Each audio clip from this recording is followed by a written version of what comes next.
भारत हे हिंदू राष्ट्रच आहे, त्यामुळे कोणत्याही सर्टिफिकेटची गरज नाही।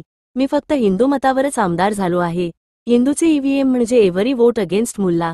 मत्स्य व्यवसाय आणि बंदरे विकास मंत्री नितेश राणे। भारतात सर्वात जास्त हिंदू राहत असल्याने भारत हे हिंदू राष्ट्रच आहे, त्यामुळे कोणत्याही अन्य सर्टिफिकेटची गरज नाही। मी फक्त हिंदू मतावरच माझ्या मतदारसंघात आमदार म्हणून निवडून आलो आहे। मी मतासाठी कोणत्याही मोहल्यात गेलो नव्हतो। ज्या हिंदूंनी आम्हाला निवडून दिला आहे त्यांची सुरक्षितता हीच आमची प्राथमिकता आहे, असं मत मत्स्य व्यवसाय आणि बंदरे विकास मंत्री नितेश राणे यांनी व्यक्त केले। सांगलीमध्ये आयोजित करण्यात आलेल्या हिंदू गर्जना सभेमध्ये राणे हे बोलत होते। हिंदूचे ईव्हीएम म्हणजे एव्हरी वोट अगेन्स्ट मुल्ला असे आहे, असे सांगून मंत्री नितेश राणे पुढे काय म्हणाले पहा। पण असे लोकप्रतिनिधी आणि अशा कडवटपणा असलं पाहिजे। आम्ही काय इकडे तिकडे बघणारे लोक नाही, नुकसान कसलं। आज मी ज्या मतदारसंघामध्ये निवडून येतो,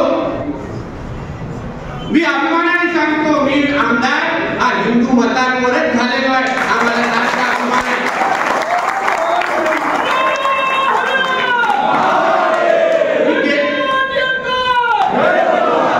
मी गेलोच नाही मोहल्ल्यांमध्ये मत मागण्याचे, नाही की आता जेव्हा काय कोणाला द्यायचं तर द्या। पण मी तुम्हाला सांगतो की फक्त नुसतं निवडून आलो नाही। 2019ला जेव्हा निवडून आलो, पहिल्यांदा निवडून आलो 26,000, 19ला निवडून आलो 29,000।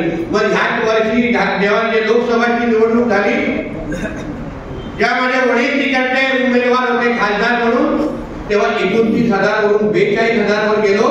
आणि आता जेव्हा 24ला आमदार म्हणून निवडून आलो, 58,000 निवडून आलो। काय फरक पडला मला? काय फरक पडला?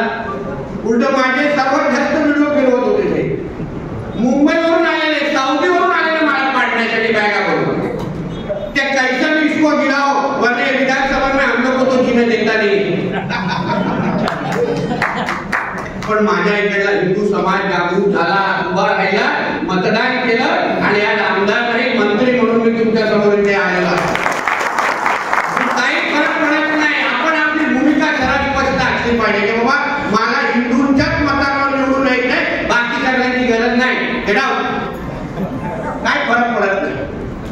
आपण हिंदू म्हणून आपल्या या महाराष्ट्रामध्ये भूमिका अशी सरळ स्पष्ट ठेवली तर कोणालाही काय फरक त्याचा पडत नाही। ईव्हीएमच्या नावाने आमचे कसे विरोधक बोलतात,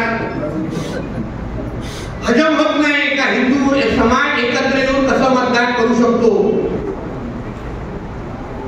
आमच्या तर एक बाहेर येतात मतदान करायला, हिंदू समाज येऊ शकत नाही। ईव्हीएम वर दोष देतात। आता हे लोकांना ईव्हीएमचं फुल फॉर्मच कळलं नाही। हिंदू समाज आणि कुठल्या विचाराने मतदान केलं कळलंच नाही। ईव्हीएमचा अर्थ आहे एव्हरी वोट अगेन्स्ट मुल्ला।